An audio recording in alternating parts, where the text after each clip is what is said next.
¿Por qué la reproducción asistida? Interesante, y yo creo que en este tema generalmente siempre lo voy llevando de la mano porque es muy complejo.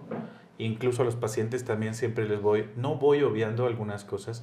Les digo, es una charla como si estuviéramos en algún momento en bachillerato, porque nos explicaban acerca de cómo se forma la vida y un ser humano, pero ¿por qué al final? ¿Por qué es tan esencial para nosotros al menos dejar un legado? Pero hay personas que en este sentido su infertilidad no les permite. Entonces, yo creo que será importante también partir de la base para poder comprender un poquito más cierto tipo de puntos complejos, tanto en tecnología como también en cuando se relaciona con el derecho. Ahora, eso es otro punto que también me gustaría tocar desde el inicio, porque tú tan sabiamente, dentro de toda tu especialidad y dentro de todo lo que has estudiado medicina, estás cursando actualmente también la carrera de Derecho. Así es. Sí. La carrera de Derecho creo que es interesante cómo se amalgama perfectamente en este sentido.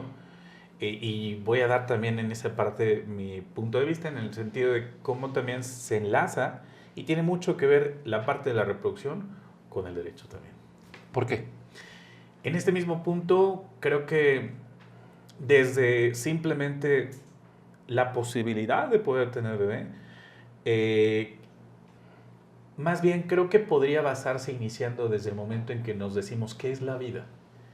Y como lo marcan algunas instituciones, incluso que ha sido motivo de controversia a nivel internacional, voy a poner un punto a lo mejor interesante para algunos compañeros abogados que también pudieran estar interesados en el tema.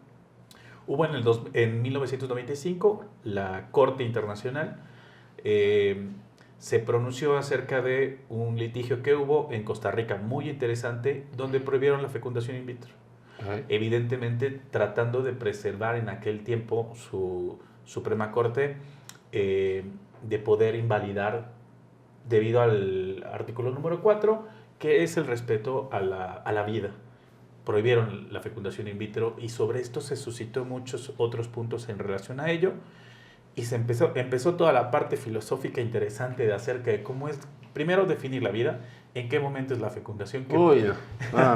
que ya a lo mejor en el tiempo de la carrera o en la facultad ha sido muy complejo también para nosotros y que para mí choca un poquito desde la parte de la medicina y ahora la parte de derecho que es complejo. Bueno, mira, en Derecho y uno de los principios fundamentales del mismo que nos rezan, nos hacen así aprendernos de un inicio, y se tiene que al infante se le tiene por concebido por los efectos del derecho desde que se concibe, ¿no? Claro. O sea, tiene ese juego de palabras, ¿no? Para que efectivamente se le pueda determinar sus derechos, ¿no?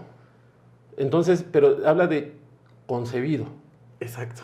Entonces, ¿cuándo es? O sea, ¿desde qué momento? Es algo muy interesante porque también sobre ese supuesto se pronunció en Costa Rica y dijeron, vamos a respetar la vida en el momento en que es fecundado. Sin embargo, realmente en la medicina, voy a plantearles la parte de la medicina y después voy a ir un poquito a la parte del derecho. En la parte de la medicina, porque eso es lo que hacemos al día a día con todos los pacientes, tenemos al óvulo y al espermatozoide. Realmente la fecundación es cuando generalmente el espermatozoide entra y que tenemos técnicas de reproducción asistida que nosotros tratamos de ayudar también al espermatozoide. Puntualmente, cuando un papá o una mamá no pueden, nosotros hacemos el laboratorio. Yo les digo a los pacientes, es hacer el bebé en el laboratorio. Una vez que se fecunda 24 horas, debe de haber una división celular. Específicamente 2 células más, y que eso va a determinar, y les digo, todos fuimos ese embrioncito, ya es un embrión, y cambia su perspectiva de ser una célula a ser una célula, más bien un organismo multicelular en los siguientes días. Se divide en 2 células y es impresionante cómo en la división se genera completamente muchísimas más. Y esa característica y capacidad que va a tener para poder ser un humano, hasta ahí nosotros en la medicina decimos que es la fecundación. Falta el proceso en el momento en que llega al punto, como les digo a los pacientes, una semilla y dejamos en el lugar perfecto para que pueda crecer una planta. Es exactamente lo mismo.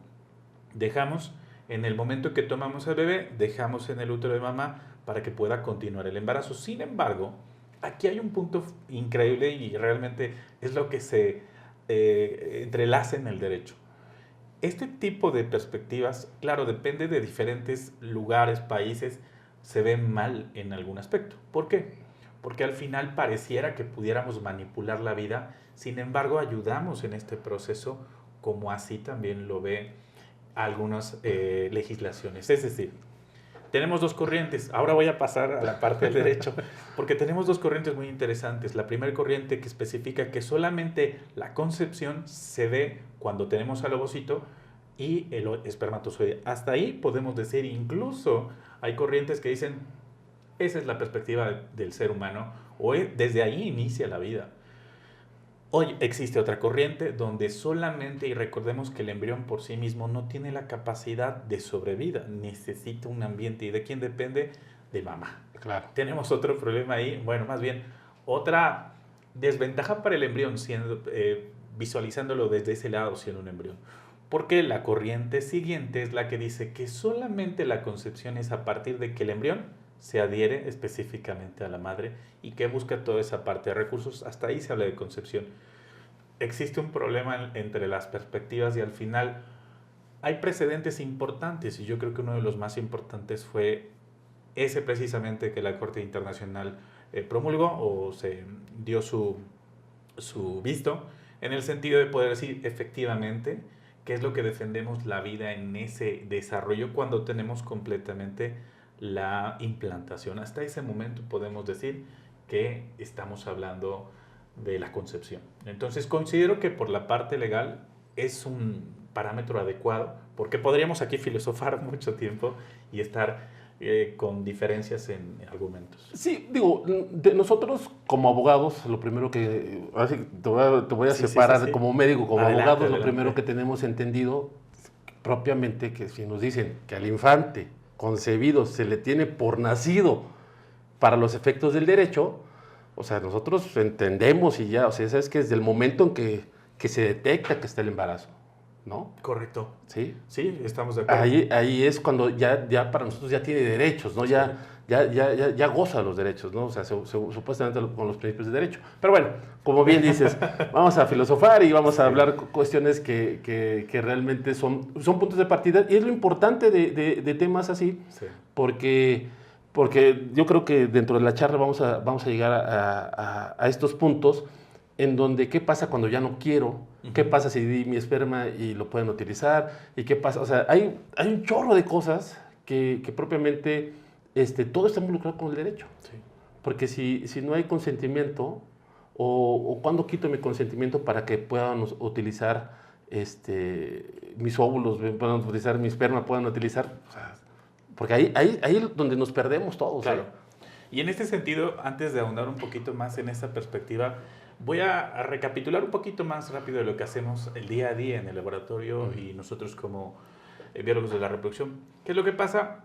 Evidentemente llega una pareja con problemas de infertilidad y analizamos, examinamos cuál es el problema directo de infertilidad, y cuando se vuelve más complejo, que son técnicas de alta complejidad, entonces vamos a hacer directamente el bebé en el laboratorio. Es como generalmente les explico a los pacientes, porque esto es muy complejo a veces también de explicar, y más cuando avanzamos a la tecnología.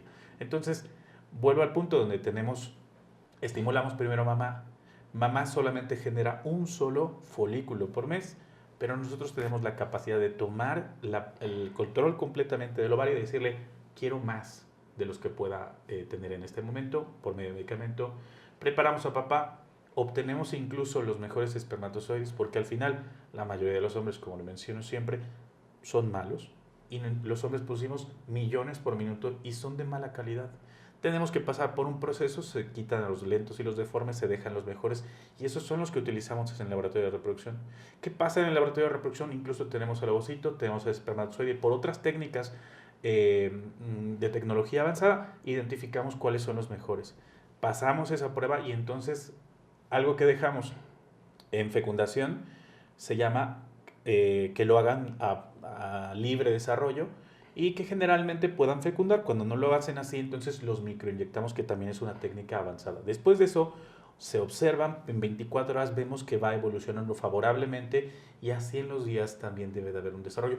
Puede existir donde se frenen los embriones. ¿Por qué se pueden frenar? Problemas genéticos, síndrome de Down, síndrome de Ego, síndrome de Patau u otros síndromes y se frenan. O simplemente cada uno de los gametos ya no, o más bien esperma y ovocito, no fueron adecuados en ese momento y se frenan. Entonces, ¿qué es lo que pasa? Al final vamos a pensar que tuviéramos un bebecito adecuado, que va evolucionando hasta el 5.º día, lo tomamos y lo volvemos a dejar en el útero de mamá. Parece muy sencillo, pero generalmente detrás de todo esto hay mucha más tecnología, pero sobre todo en cada uno de los puntos que he marcado hay muchas dudas en relación ahora por la parte de derecho.